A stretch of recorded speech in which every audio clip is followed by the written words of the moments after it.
Hey, there's Randy out there for me. All right, we've gone as far as we can go right now till we get the concrete in and stuff. Still got all the trim around. We got the doors all faced in today and put the header up and put the trim around. We're ready to go with the pressure treated.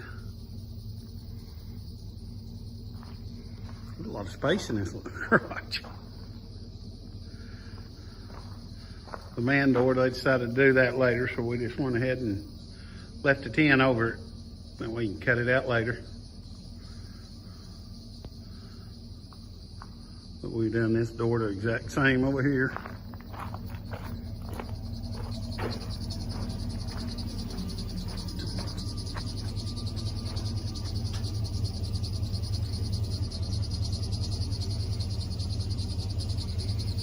But it's hot and I'm going home.